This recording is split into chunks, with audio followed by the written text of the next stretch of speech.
ഇടപെടുകയും അവിടെ മണ്ണ് മാറ്റാനുള്ള ശ്രമങ്ങൾ നടത്തുകയും ചെയ്തത് അതീവ ദുഷ്കരമായിരുന്നു. കാരണം ആ ലോറിയുടെ ദൃശ്യങ്ങൾ കണ്ടാൽ നമുക്ക് മനസ്സിലാകും ലോറി പൂർണ്ണമായും തകർന്നു. വിനീഷ്, മണ്ണ് പൂർണ്ണമായും മാറ്റാനായോ വിനീഷ്?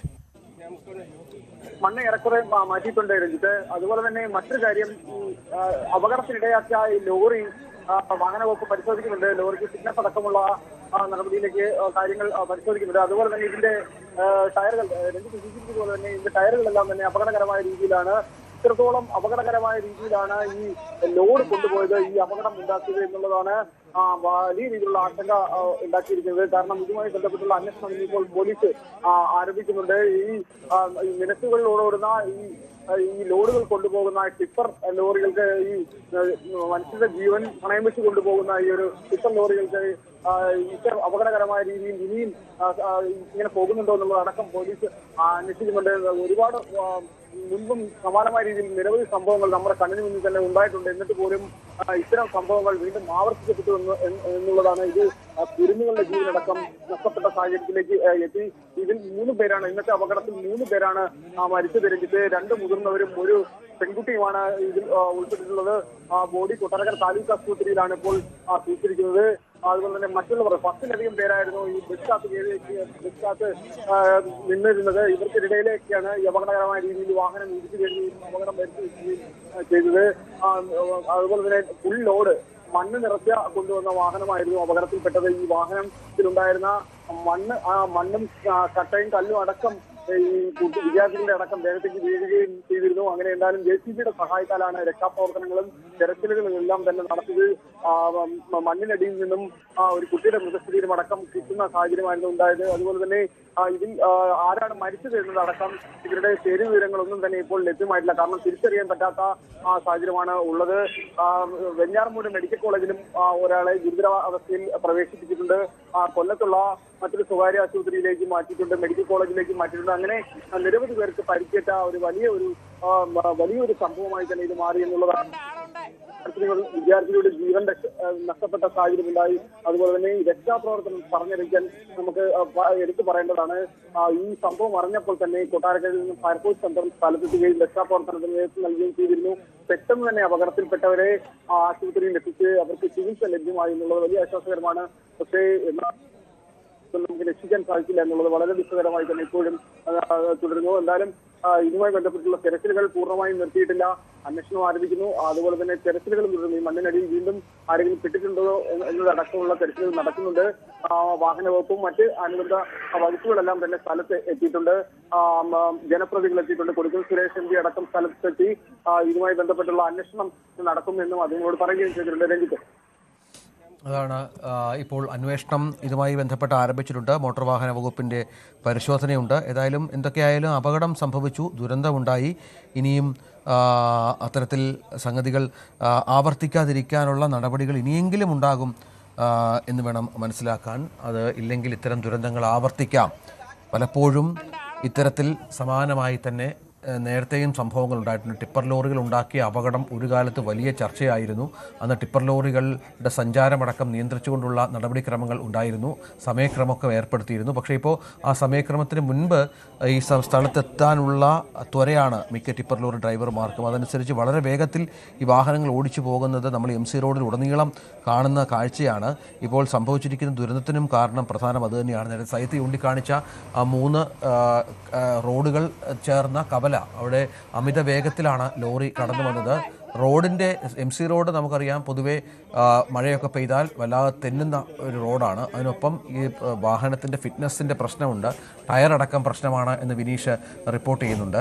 കൃത്യമായ ഫിറ്റ്നസ് ഇല്ലാതെ ഓടുന്ന ഈ ലോറികൾ നമുക്കറിയാം പലപ്പോഴും ഇത്തരം സംഭവങ്ങൾ ആവർത്തിക്കാറുണ്ട്. ഫിറ്റ്നസ് ഇല്ലാതെ ലോറികൾ ഓടുന്ന ഒരു സംവിധാനമായി മാറുന്നു. ഇപ്പോൾ അതുതന്നെയാണ് ഈ അപകടത്തിന് കാരണമായത് എന്നും മനസ്സിലാക്കണം. നമുക്കിനിയും അപകടത്തിൻ്റെ അന്വേഷണം അത്തരം കാര്യങ്ങളൊക്കെ സർക്കാരൊക്കെ പ്രഖ്യാപിച്ചേക്കാം. പക്ഷേ അതിലൊന്നും കാര്യമില്ല. വിലപ്പെട്ട ജീവനുകൾ നഷ്ടപ്പെട്ട ഒരു സാഹചര്യം അത് ഒഴിവാക്കേണ്ടതായിരുന്നു എന്നുള്ളത് തന്നെയാണ്. ഏതായാലും ഇപ്പോഴും രക്ഷാപ്രവർത്തനം അവിടുത്തെ തിരച്ചിലടക്കം തുടരുന്നുണ്ട്. മണ്ണ് പൂർണ്ണമായും മാറ്റുന്ന കാര്യത്തിലാണ് ഇപ്പോൾ പോലീസ് ഫയർഫോഴ്സ് സംഘം അതീവ ജാഗ്രതയോടെ മുന്നോട്ട് പോകുന്നത്. മണ്ണ് പൂർണ്ണമായി മാറ്റിയാൽ മാത്രമേ ഇനി എന്തെങ്കിലും ആരെങ്കിലും കുടുങ്ങി കിടക്കുന്നുണ്ടോ എന്ന കാര്യത്തിലൊക്കെ ഒരു വ്യക്തത വരികയുള്ളൂ. അതുമാത്രമല്ല ഈ ശരീരാവശിഷ്ടങ്ങളടക്കം പലരുടെയും അത്രത്തോളം ദാരുണമായൊരു സംഭവമായിരുന്നു. അത്രത്തോളം സംഗതി ഉണ്ടായിട്ടുണ്ടെന്ന വിവരങ്ങൾ കൂടി പുറത്തുണ്ട്. കൃഷ്ണൻകുട്ടി നായരുണ്ട്, പ്രദേശവാസി സമീപവാസി. കൃഷ്ണൻകുട്ടി നായർ, താങ്കൾ അവിടെ ഉണ്ടോ, സ്ഥലത്തുണ്ടോ? കൃഷ്ണൻകുട്ടി നായർ കേൾക്കാമോ? കേൾക്കാം. അവിടെ ഉണ്ടോ, സ്ഥലത്തുണ്ടോ? എന്താ ഇപ്പം അത് കഴിഞ്ഞോ? മണ്ണൊക്കെ മാറ്റി കഴിഞ്ഞോ? മണ്ണ് മാറ്റി തീർന്നില്ല, മാറ്റിക്കൊണ്ടിരിക്കുന്നേ ഉള്ളൂ. ഇപ്പൊ എന്താ എന്തെങ്കിലും കൂടുതൽ ആരെങ്കിലും അവിടെ കുടുങ്ങി? ഇപ്പൊ മണ്ണ് മാറ്റിയപ്പോ ഒരു ബാഗ് കിട്ടിയതേ ഉള്ളൂ.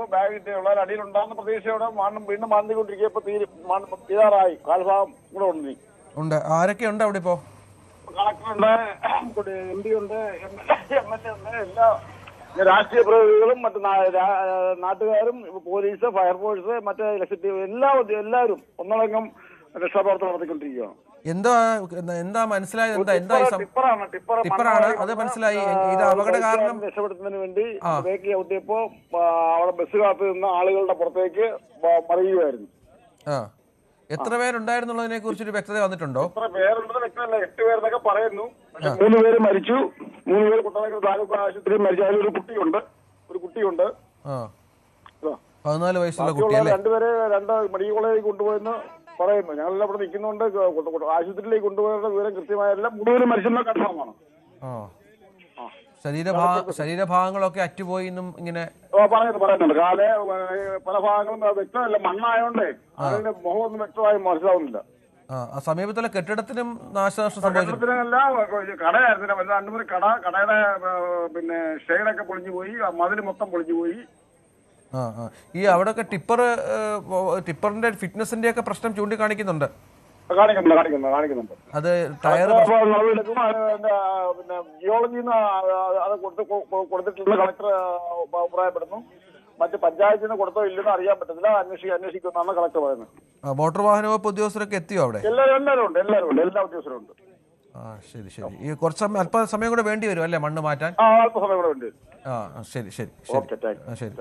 അപ്പോൾ കൃഷ്ണൻകുട്ടി നായർ എന്നുള്ള ആ സമീപവാസി, അദ്ദേഹം അവിടെ ഉണ്ട്. അദ്ദേഹമാണിപ്പോൾ നമ്മളോട് സംസാരിച്ചത്. ഏതായാലും അതീവ ഗൗരവതരമായൊരു അപകടം തന്നെയാണ്, സംശയമില്ല. അത്തരം അപകടങ്ങൾ ആവർത്തിക്കാതിരിക്കണം എന്ന് പലപ്പോഴും നമ്മൾ ആഗ്രഹിക്കും, പക്ഷേ അത് സംഭവിക്കില്ല. നമുക്ക് എത്ര നിയമ സംവിധാനം ഉണ്ടായാലും, നമ്മുടെ സംവിധാനങ്ങൾ എത്ര സ്ട്രിക്റ്റ് ആണെങ്കിലും പലപ്പോഴും ഈ പറഞ്ഞതുപോലെ ഒരു ലൂസാകുന്ന സമയത്താണ് ഇത്തരം അനധികൃതമായി മണ്ണ് കയറ്റുന്നവരും കൊള്ളക്കാരും ഒക്കെ വല്ലാതെ ഈ നാട് വാഴുന്ന ഒരവസ്ഥ വരുന്നത്. സമാനമായി തന്നെ സംഭവിച്ചിരിക്കുന്നു. അത് ഈ ഒരു അപകടത്തിലേക്ക് നയിച്ചിരിക്കുന്നു എന്ന കാര്യത്തിലും സംശയമില്ല. ഏതായാലും സജിത്ത് തുടരുന്നുണ്ട് എന്നാണ് മനസ്സിലാകുന്നത്. സജിത്ത്, ഇനിയിപ്പോൾ കുറച്ച് മണ്ണുകൂടി മാറ്റി നോക്കിയാൽ മാത്രമാണ് ആരെങ്കിലും കുടുങ്ങി കിടക്കുന്നുണ്ടോ എന്ന് അറിയാൻ സാധിക്കുക. എപ്പോഴേക്ക് അത് പൂർണ്ണമായും രക്ഷാപ്രവർത്തനം അവസാനിപ്പിക്കാൻ സാധിക്കുമെന്നാണ് മനസ്സിലാക്കേണ്ടത്? രഞ്ജിത്ത്, നമുക്ക് ആ പ്രദേശവാസി വിശദീകരിച്ചതുപോലെ തന്നെ അവസാന ഘട്ടത്തിലാണ്. ഇനി ചെറിയ അളവിലുള്ള മണ്ണ് മാത്രമേ മാറ്റാനുള്ളൂ എന്നതാണ്. പക്ഷേ നേരത്തെ നമ്മൾ പറഞ്ഞതുപോലെ സാധാരണ രീതിയിൽ പെട്ടെന്ന് വെള്ളം മാറ്റാവുന്നേ ഉള്ളൂ. പക്ഷേ ആരെങ്കിലും കുടുങ്ങിക്കിടക്കുന്നു എന്ന സംശയത്താൽ തന്നെ വളരെ സസൂക്ഷ്മമാണ് മാറ്റുന്നത്. മറ്റ് ആരും അതിൽ കുടുങ്ങിയിട്ടില്ല എന്ന് തന്നെയാണ് വ്യക്തത വരുത്തുന്നത്. തുടരുക. രാമകൃഷ്ണപിള്ള എന്ന ഒരു സമീപവാസി കൂടിയുണ്ട്. രാമകൃഷ്ണപിള്ള അവിടെ ഉണ്ടോ, സ്ഥലത്തുണ്ടോ? എന്താ ഇപ്പൊ എന്തോ അവിടെ നടക്കുന്നേ? 3 പേരാണ് മരിച്ചത്. 3 പേരാണ് മരിച്ചത്. 4 പേരെ കൊല്ലത്ത് കൊണ്ടുപോയിട്ടുണ്ട്, ബെൻഷിയറിൽ. 2 പുരുഷന്മാരും ഒരു കൊച്ചും. 15 കൊച്ചുമാണ് ഇപ്പൊ മരിച്ചിട്ടുള്ളത്. ഇപ്പൊ ബോഡി ഇപ്പൊ മണ്ണെല്ലാം നീക്കി കഴിഞ്ഞപ്പോ അതിനകത്തില്ല. കൊണ്ടതൊരു സംശയമായിരുന്നു നമുക്ക് ഉണ്ടായിരുന്നേ. മണ്ണ് പൂർണ്ണമായിട്ട് നീക്കിയോ? പൂർണ്ണമായി നീക്കി. ഒരു വലിയ ലോഡ് ഗ്രാവൽ ഉണ്ടായിരുന്നു അല്ലേ? വലിയ ലോഡ് കൊട്ടാരക്കര മുനിസിപ്പാലിറ്റി ഭാഗത്തുനിന്നല്ല, മുട്ട്ര ഭാഗത്തു നിന്നാണ് മണ്ണ് വന്നതെന്നാ അറിയുന്നത്. കരുനാഗപ്പള്ളിക്കാരുടെ വണ്ടിയാണ്